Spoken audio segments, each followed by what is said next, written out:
Hello friends and welcome. Today I'm going to give you a little variety pack, tips and tricks with Dark Willow's Shadow Realm. Recently, Jin and I, we did that tier list. We said Dark Willow is an S tier hero. Honestly, I think she's pretty good in a 5 position as well. Well, I don't really like to see her as a 5 on my team, but like if you want to play her as a 5, I think she works, and like honestly, she's not that bad. Especially in the lower MMR you are and the easier it is to scale as a position 5, like I think she works. Um, so, because she's so good right now, I thought you guys might like some random tips and tricks for the Shadow Realm. So, first of all, Shadow Realm, you guys probably know this part. You can't actually target her, but that includes herself. So, like, a Force Staff, Yules, you might be trying to use that to save yourself, go up and down cliffs. Maybe you're dying to magic damage, so you want to Yules. You actually can't self-target. But, funny enough, you can still use Glimmer Cape or Shadow Amulet while you are invis like this. And a little bit more practical for the laning stage, you can actually use Healing Salve on yourself while in Shadow Realm as well. So, for example, if you are being chased down by an enemy and you're close to dying, you can Shadow Realm and heal up. And assuming they don't have a spell, you do have to be careful of that because it can be canceled by an AoE spell like this. But if they don't, or if they've already used their spells, then you can heal up, and then they just have to watch you heal. This lasts for 5 seconds, so you'll get at least half the value out of your healing salve, about 200. A little more because by the time you come out of Shadow Realm, they're going to attack you, and that travel time usually you'll heal a little more than 200, and that can be the difference, especially if you're in a very close trade. You're both down to like 100 health, and the enemy thinks, oh, she can't salve, I'll hit her. And then you heal up 200 during this Shadow Realm, then they have to run away, and while they start running away, you then pop them with the charged up Shadow Realm hit, and it's a little sneaky way to win trades or to dive towers, things like that, and get a bit of extra health. So that is miscellaneous tip number 1. Second, you can cast Shadow Realm. If you forget while you're TPing, you can cast it. It won't cancel your channel spells. If for whatever reason you decide to build a Meteor Hammer, I don't really recommend that, but if you do, it doesn't stop your channels. So you can cast it even if you forget. So another little bonus tip for you guys there. So then, W disjoints. Shadow Realm, disjoint. So you saw it with the Venge here. I disjoint her attack.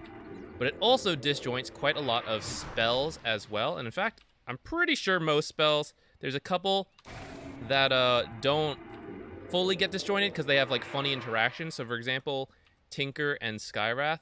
If Tinker uses heat-seeking missiles first, and then I cast Shadow Realm, I disjoint. But if I'm already in Shadow Realm and he casts heat-seeking missiles, it'll hit me. The spell has a couple of funny interactions like that. You don't really need to worry about it unless you're going to be a Dark Willow spammer. If you do want to be a Dark Willow spammer, then you should just read the wiki to see a couple of those funny interactions, because for most of you guys, none of that will like ever really matter. You can just go with the general rule that W disjoints, W makes me untargetable by most things, that kind of mentality, and then be surprised when like, oh, this actually did still hit me, oops. But if you're just like playing Dark Willow every now and then that's good enough. If you do want to be a spammer, then I do recommend you read the list, but like even I don't really have them memorized, so like, whatever. But along with this disjoint, so like many people know it disjoints, but let me show you and clearly tell you this is how you should potentially use it in the lane. You start trading with the enemy, whatever, position 5 or something, and the trade's going all right, and then you disjoint one attack, and then while they're like running away, you pop them with the full damage, and then you start trading again. Maybe they have a spell. If you can disjoint a spell, that's even better. So like she uses the stun, and you disjoint that, and then you trade. But because you disjoint one attack, and because your attack speed's already higher, and then you get some bonus damage, that is how you win a lot of right-click trades with Dark Willow, using this disjoint feature on Shadow Realm, and then the bonus damage.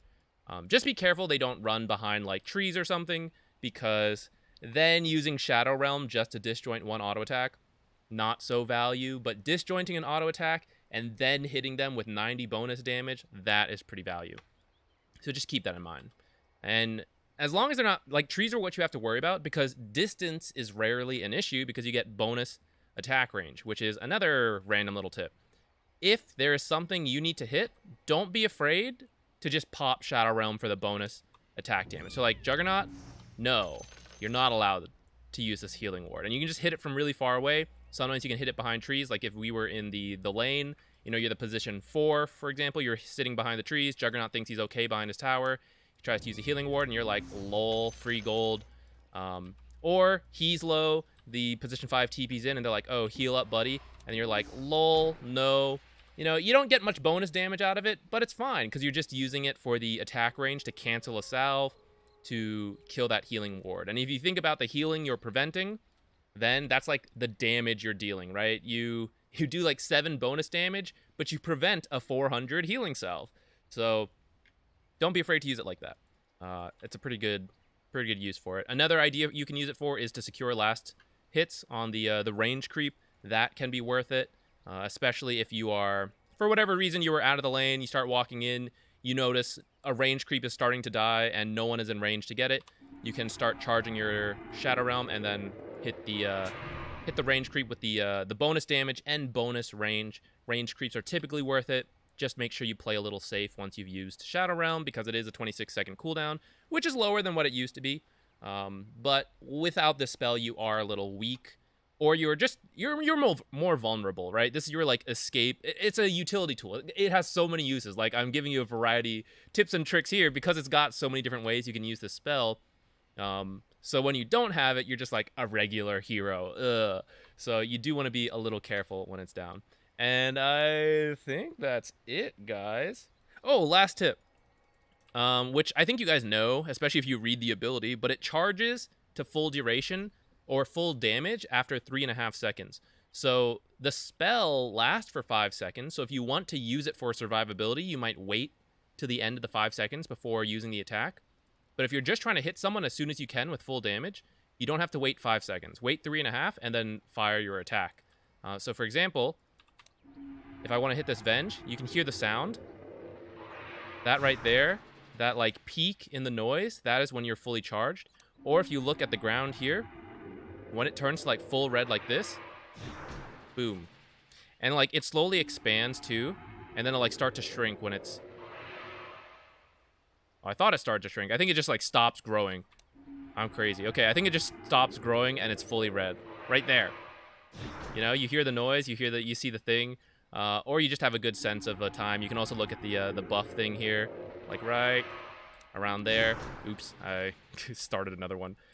But yeah, you don't have to wait for the full 5 seconds. You can attack after 3.5, and that'll come into play like in some cases where you want to get the full damage from this, but then you also want to get in like an extra auto attack, right? Because if you wait for 5 seconds, that's one auto attack you're not really doing. So if you hit right after 3.5, you can probably get like 1.5-ish attacks instead of waiting for the full 5 seconds. And now that's it. That is my variety pack of Dark Willow tips around Shadow Realm. This is her. This is why she was broken when she came out, combined with Bedlam. This spell's kind of crazy. So understanding all the different ways you can use this spell, pretty useful. Nice short video for the day, you know. Go play some Dark Willow. She's really fun. She scales really well, does a lot of damage. Really good right now. That's it. Bye, guys.